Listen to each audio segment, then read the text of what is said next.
Reuters, November 27, 2025, UC request. Officials criticized Biden vetting, but Afghan shooting suspect was granted asylum under Trump. And then September 29, 2025, Courthouse News, state sued DHS again over cuts to anti-terrorism grants for blue states.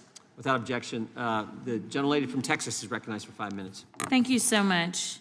And Madam Secretary, you are almost to the end, so congratulations. I just have a couple of questions. Are you aware that the law that was written by this Congress makes it clear that members of Congress are allowed to, entitled to enter any detention? Representative Crockett, I apologize. I have to run to vote in another committee, Secretary, and Mr. Schmidt will chair, and you will get extra 15 seconds, but I apologize for that. Yes, thank you. Thank you so much for your Mr. Chairman. testimony. Appreciate it. Are you aware that the law makes it clear that members of Congress are allowed to enter any detention facility at any point in time in which they choose to?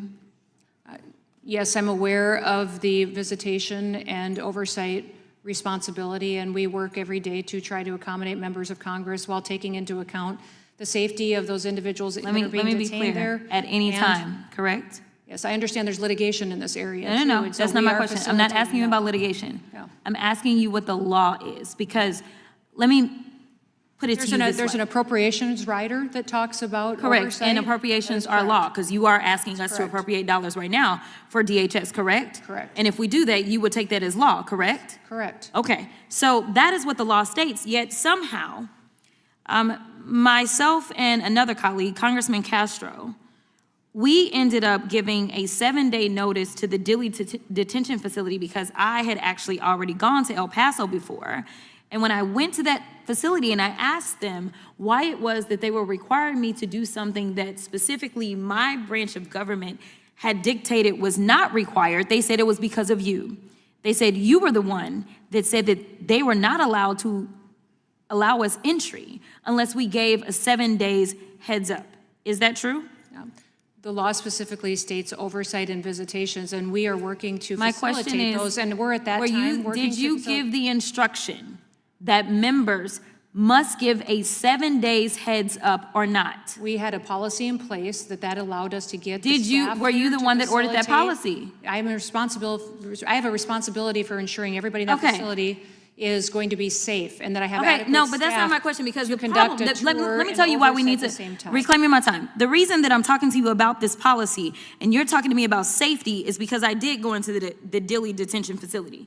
And let me tell you, they're not safe. This is why we need to conduct oversight, because your people continue. In fact, you have lost more. Today, we're diving into a heated congressional hearing that featured a sharp exchange between a member of Congress and the Secretary of Homeland Security. What began as a routine oversight discussion quickly turned into an intense confrontation over detention facilities, congressional authority, immigration enforcement, and court ruling. Was taking place in that facility. And another question I have, are you the one that ordered it to be reopened because that facility was closed under Joe Biden?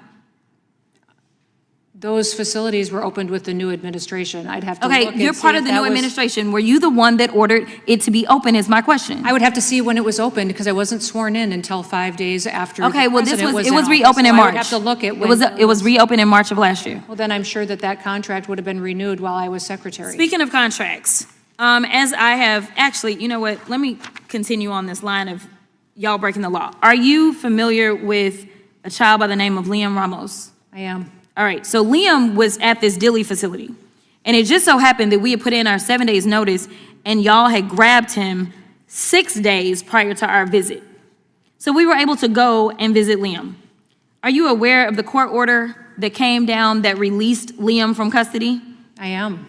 And are you aware that the judge said the case has its genesis in an ill-conceived and incompetently implemented government pursuit of daily deportation quotas, apparently even if it requires traumatizing children? This court and others regularly send undocumented people to prison and orders them deported, but do so by proper legal procedures. Are you aware of that? Yes, and I would disagree with the judge on several points. I'm sure you would, but can you tell me whether or not you have a law degree? Father chose to. Can you tell me whether or not you have a law degree? If I have what? A law degree. No, I do not have a law degree. And you do understand. because I can go through a bunch of court cases and orders that I disagree with from the Supreme Court, that ultimately, that is the order of the court. That is what you follow, and if you have an issue, you appeal it up, correct? That is correct. Okay.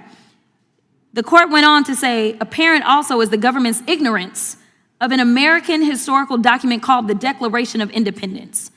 33-year-old Thomas Jefferson enumerated grievances against a would-be authoritarian king over his nascent nation. Among others were, he has sent hither swarms of officers to harass our people. He has excited domestic insurrection among us, for quartering large bodies of armed troops among us. He has kept us among, in times of peace, standing armies without the consent of our legislatures. Are you aware that he wrote that? Do you know that he was writing about ICE? Subscribe, like, comment, and share for more political breakdown.